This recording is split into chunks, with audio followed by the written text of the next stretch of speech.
If you could travel back in time to the year 390 AD and ask an average Roman citizen about the future of their empire, they would have laughed in your face. Rome, they would say? Rome is eternal. We conquered the world. We built roads that spanned continents. We have the strongest army, the richest economy, and the gods on our side. To them, the idea that Rome could fall was not just unlikely, it was impossible. Sure, prices were high, yes, the politicians were corrupt, and okay, the borders were a little chaotic, but that was just normal, that was just life. They went to work, they complained about taxes, they watched the games, and they went to sleep assuming that tomorrow would look exactly like today. They suffered from a fatal psychological condition known as normalcy bias. They believed that because the system had lasted for 1,000 years, it would last for another 1,000. They were wrong. Within just 20 years of that conversation, the eternal city was burning, the banks had collapsed, the army had disintegrated, and the greatest superpower the world had ever known was reduced to rubble and memory. The collapse didn't happen overnight. It happened slowly, then all at once. And right now, looking at the United States in 2026, we are making the exact same mistake. We look at the stock market hitting all-time highs and think the economy is strong. We look at our aircraft carriers and think we are invincible. We look at the Constitution and think our freedom is guaranteed. But history is screaming a warning that we are refusing to hear. The charts, the data, and the social patterns of modern America are not just similar to late-stage Rome, they are a mirror image. We are walking the exact same path, stepping on the exact same landmines. From the debasement of the currency to the reliance on mercenaries, from the obsession with entertainment to the collapse of the family unit, we are ticking every single box on the checklist of a dying empire. In this video, we are going to shatter the illusion of permanence. We will explore the 5 eerie parallels that prove the American empire has already entered its terminal phase. We aren't guessing. We have the autopsy report of Rome, and it matches the patient in Washington, D.C. perfectly. The question isn't if the fall is coming. The question is, are you prepared for what happens after the dust settles? Let's look at the first nail in the coffin, the money itself. An empire is not built on land or armies or laws. It is built on trust. And the physical manifestation of that trust is its currency. When you hold a coin or a bill, you trust that it represents value. You trust that the government will not steal that value from you. But every empire in history, without exception, eventually breaks that trust. They figure out a way to steal from you without ever entering your home. They figure out how to clip the coin. In Rome, the standard unit of currency was the denarius. Under the reign of Augustus Caesar, the first emperor, the denarius was a robust coin made of approximately 95 to 98% pure silver. It was the dollar of the ancient world. It was accepted from Britain to Egypt. But running an empire is expensive. You have legions to pay, roads to build, and enemies to bribe. The first crack in the foundation appeared in 64 AD under the Emperor Nero. Nero faced a budget crisis. Instead of cutting spending or raising taxes, which would cause a revolt, he did something ingenious and devious. He ordered the mint to reduce the silver content of the denarius to 90%. Nobody noticed. The coin looked the same, it weighed almost the same, but suddenly Nero could mint 10% more coins with the same amount of silver. He had created free money out of thin air. This was the original sin of Roman economics. Once the seal was broken, every subsequent emperor treated the currency like a piggy bank. By the time of Marcus Aurelius in 180 AD, right when the Antonine Plague was decimating the workforce and tax revenue, the silver content had dropped to 75%. To pay for the rising costs of healthcare and burial for the plague victims and to maintain the army, the state accelerated the debasement. By the time of Emperor Commodus, it was 70%. By the time of Septimius Severus, it was 50%. And by the late 3rd century, under the reign of Gallienus, the denarius contained only 5% silver. It was essentially a bronze slug dipped in a thin wash of silver to make it look shiny. The people of Rome weren't stupid. They knew the new coins were trash, so they did exactly what economic law predicts, known today as Gresham's Law. They hoarded the old real silver coins and spent the new worthless ones. This caused hyperinflation. Prices exploded. A measure of wheat that cost 6 drachmae in the 1st century cost 200 drachmae by the year 270 AD. By the year 301 AD, under Diocletian, that same wheat cost 15,000 drachmae. This brings us to the most terrifying parallel to the modern United States. How did the Roman government respond to this inflation? Did they stop printing money? Did they admit they had debased the currency? No, they blamed the shopkeepers. In 301 AD, Emperor Diocletian issued the infamous Edict on Maximum Prices. He set strict price caps on over 1,000 goods, from beef to beer to lion skins.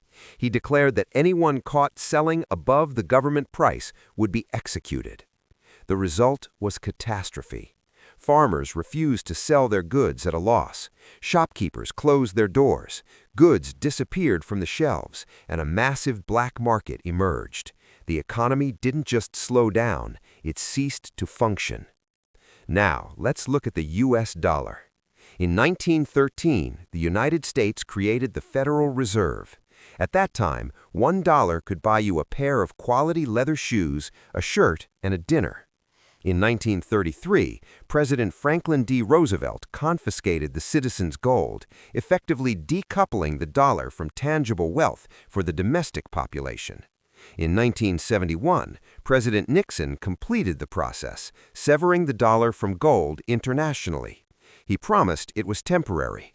It wasn't. Since the creation of the Federal Reserve, the U.S. dollar has lost 98% of its purchasing power. Just like Nero, modern politicians realized they could fund endless wars in the Middle East and massive welfare programs at home without raising taxes. They simply printed the difference. In 2020 alone, during the pandemic, our modern version of the Antonine Plague, the U.S. printed nearly 20% of all dollars in existence. The result? Look at the price of eggs. Look at the price of housing. Look at the price of energy. We are told this is supply chain disruption. We are told it is corporate greed, just like Diocletian blamed the merchants. But the math doesn't lie. When you print trillions of dollars while production stays the same, you are debasing the currency. You are mixing copper into the silver. The Roman elites, the senators, and the generals got the new money first. They bought land and assets before the prices went up. The common citizens got the money last, after the prices had already skyrocketed. This is called the Cantillon effect, and it is the primary engine of inequality in both ancient Rome and modern America. Rome took about 200 years to destroy its currency completely. The United States has managed to do almost the same damage in just over 100 years. We are speedrunning the collapse. But the death of money was just the fuel. The fire was lit by something else, a machine that became too big to control and too expensive to turn off. This brings us to the second parallel, the military. In 1961, passing the torch to a new generation, President Dwight D. Eisenhower gave one of the most prophetic warnings in American history. He didn't warn about communism. He didn't warn about nuclear war. He warned about a threat from within. In the councils of government, we must guard against the acquisition of unwarranted influence, whether sought or unsought, by the military-industrial complex. Eisenhower knew history. He knew that when war becomes a business, peace becomes a threat to the bottom line. And he knew exactly what happened to Rome. In the early days of the Roman Republic, the army was made up of citizen soldiers. These were farmers and landowners. They fought to protect their own fields, their own families, and their own republic. They were loyal to Rome because they were Rome. But as the empire expanded, the campaigns became longer. You couldn't ask a farmer to leave his harvest for 10 years to fight in Gaul or Syria. So the general Gaius Marius instituted a radical reform. He professionalized the army. He opened the ranks to the poor and the landless. Suddenly, the soldiers were no longer fighting for Rome. They were fighting for a paycheck. They were fighting for the general who promised them land and loot. Their loyalty shifted from the state to the commander. This was the beginning of the end. It created a system where ambitious generals like Julius Caesar could march their armies against Rome itself, because the soldiers followed the money, not the flag. But the most terrifying evolution was the Praetorian Guard. Originally created as an elite bodyguard unit for the emperor, the Praetorian Guard slowly realized a simple truth. We have the swords, we have the power. Why should we take orders? They became the kingmakers. If an emperor didn't pay them a massive bonus, called a donativum, they would simply assassinate him and install someone who would. The absolute nadir came in 193 AD. After murdering the Emperor Pertinax, the Praetorian Guard did something unthinkable. They went to the ramparts of the camp and announced that the Roman Empire was for sale to the highest bidder. Two wealthy senators, Didius Julianus and Sulpicianus, actually engaged in a bidding war. Julianus won by promising every soldier 25,000 sestertii, several years' wages. The throne of the world was bought like a piece of furniture. The military had completely consumed the state. Now look at the United States. The U.S. spends more on its military than the next 10 countries combined. The Department of Defense cannot account for trillions of dollars in assets. Just like Rome, the U.S. has shifted from a draft army, citizens, to an all-volunteer force, professionals, and increasingly to private military contractors, mercenaries. Companies like Blackwater, now Academy, and massive defense contractors like Raytheon, Lockheed, and Martin effectively run the foreign policy. In Rome, the Praetorian Guard demanded bonuses to keep the emperor alive. In America, the defense lobby demands forever wars to keep the stock price alive. When the war in Afghanistan ended, defense stocks took a hit. Within months, a new conflict in Ukraine emerged, and the stocks soared again. Is this a coincidence, or is it a business model?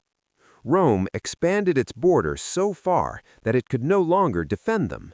It had troops in Britain, in Africa, in Persia, but back home, the walls were crumbling. America has 800 military bases in 70 countries.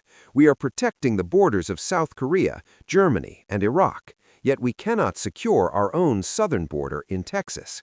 Just like the late Roman legions, the focus is on the provinces, foreign interests, while the core, the homeland, rots. And there is one final brutal parallel. In the end, Rome was forced to hire the very barbarians they were fighting to fill the ranks of their army.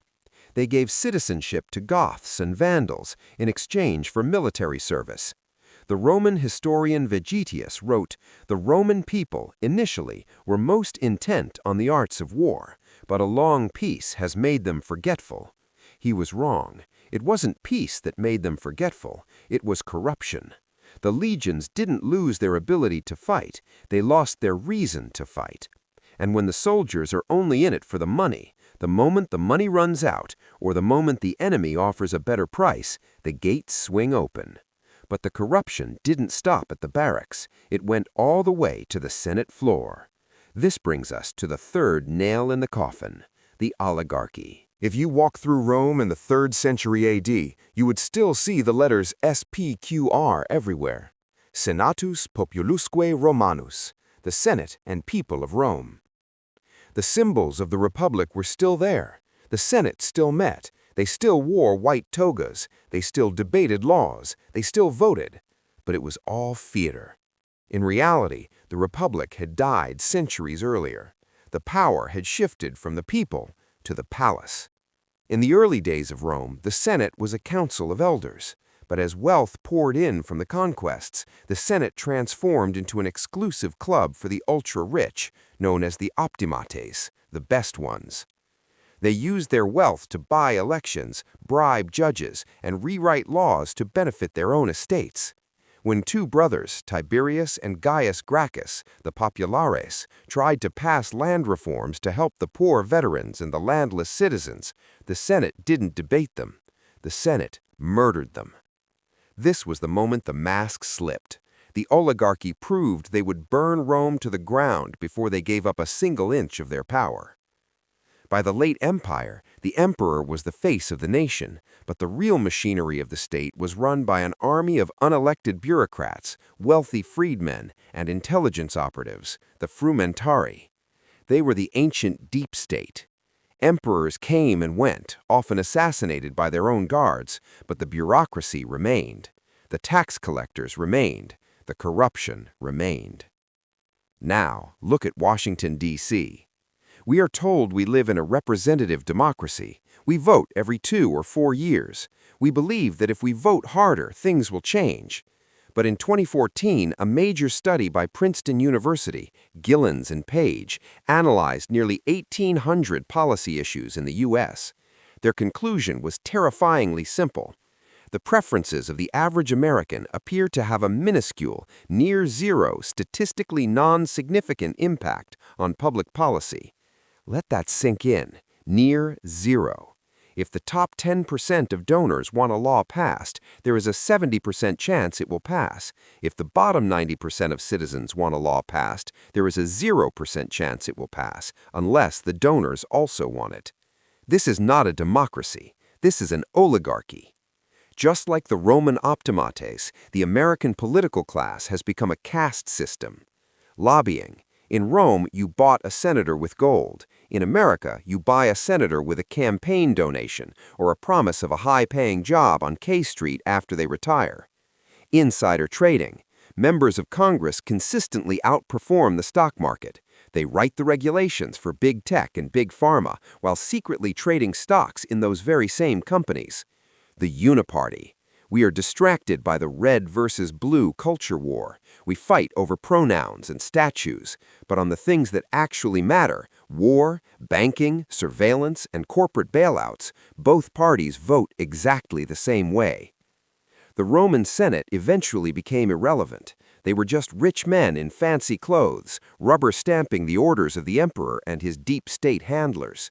Today, Congress passes 2,000-page bills that nobody has read, written by corporate lobbyists, signed by a president who often struggles to read a teleprompter. The parallels are undeniable. The republic is a logo. The reality is an auction house. And just like in Rome, when the people realize their vote doesn't matter, when they realize the system is rigged against them, they stop believing in the state. They stop participating. This leads to a dangerous vacuum, a vacuum that is filled with anger, apathy, and a desperate desire for distraction. This is why, as the political system rots, the entertainment system explodes.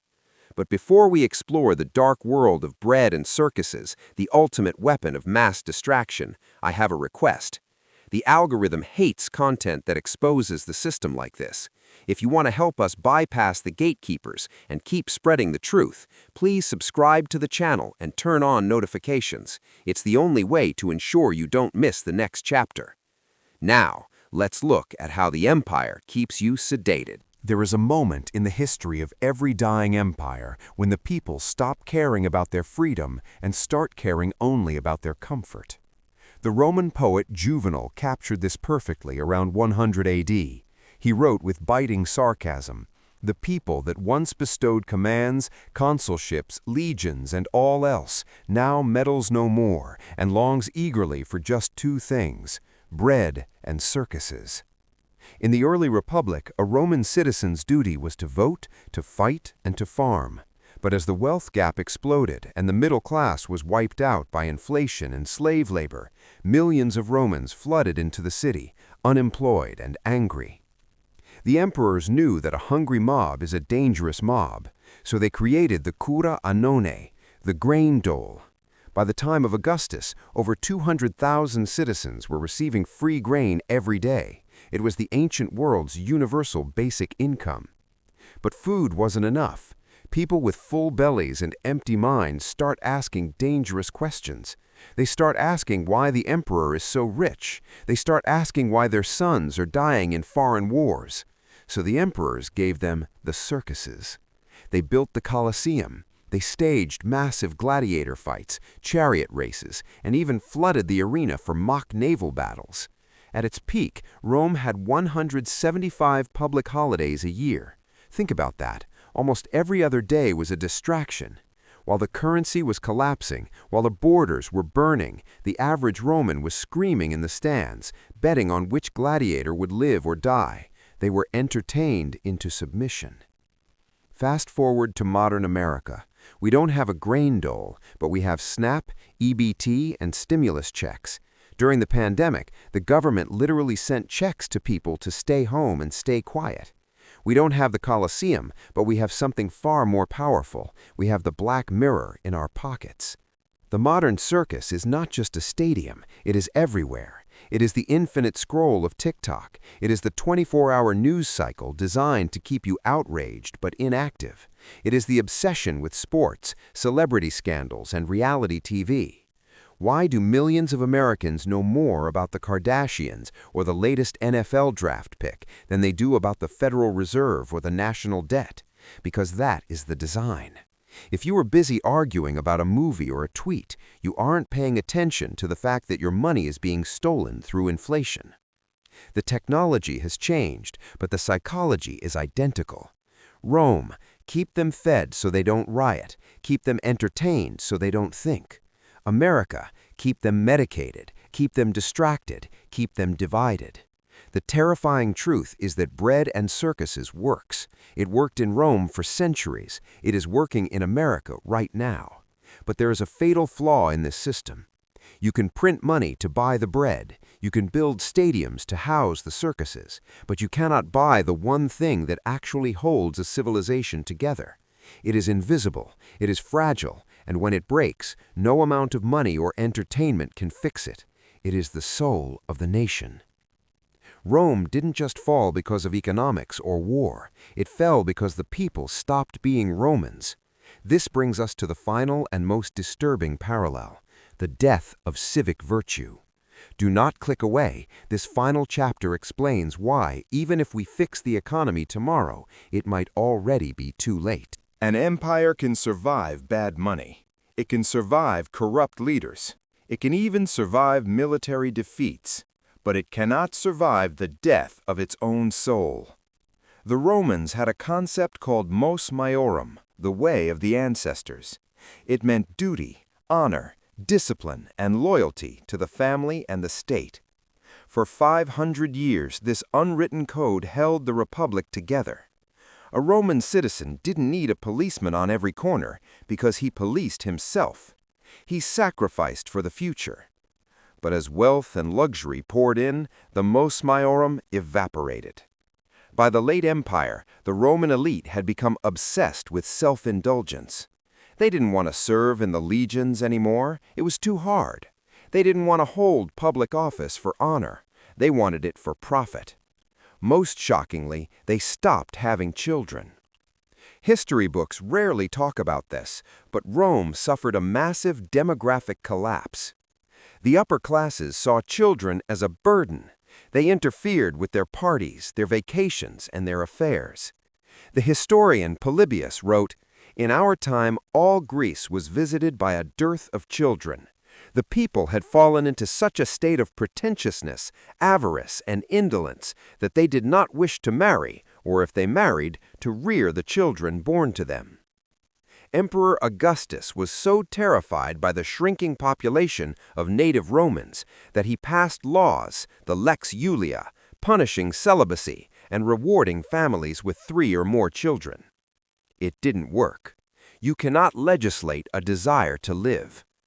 When a society stops reproducing, it is voting for its own extinction. Now, look at the West today. The birth rate in the United States, Europe, and East Asia has collapsed far below the replacement level of 2.1. We are shrinking. Why? It is easy to blame economics. Housing is expensive, wages are low. But even in the wealthiest Nordic countries with free childcare and healthcare, birth rates are crashing. The problem is deeper. It is spiritual. Just like late Rome, we have become a culture of hyper-individualism. We are told that the purpose of life is personal happiness, career success, and travel. Sacrifice is seen as stupidity. Duty is seen as oppression. We have lost our mos maiorum. Trust is gone. In the 1960s, over 70% of Americans trusted the government. Today, it is below 20%. We don't trust our neighbors, our media, or our institutions. Patriotism is dead. The U.S. Army is facing its worst recruiting crisis since the Vietnam War. Young men, historically the backbone of any nation, are checking out. They are asking, why should I fight and die for a country that hates me, for a system that is rigged against me? When the citizens won't fight, the empire has to hire mercenaries. When the citizens won't have children, the empire has to import a new population. This is exactly what Rome did, and it worked, until the mercenaries realized they were stronger than the masters. In 410 AD, the Visigoth king Alaric marched to the gates of Rome. For 800 years, no foreign enemy had ever taken the city. It was the eternal city. It was invincible. But Alaric didn't have to besiege the walls. He didn't have to starve them out. Someone on the inside opened the gates for him. Some historians say it was rebellious slaves. Some say it was sympathetic aristocrats. It doesn't matter.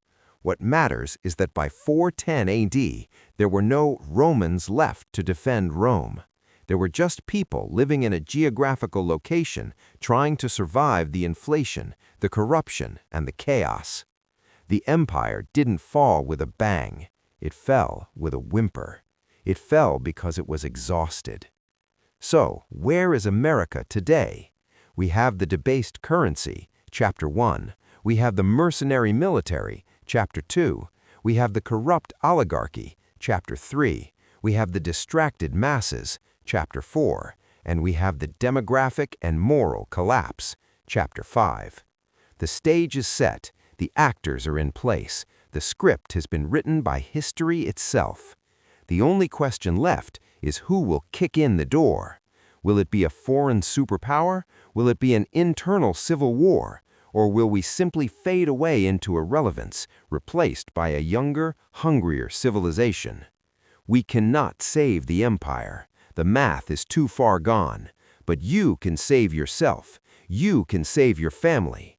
You can build your own personal fortress of wealth, skills, and community that can survive the fall. If you want to know the exact timeline of what happens next, if you want to see the roadmap of the next 10 years based on this historical cycle, you need to watch this video right now. It is called The 7 Stages of Empire Collapse, and it explains why America has just entered Stage 6. Click here. The clock is ticking.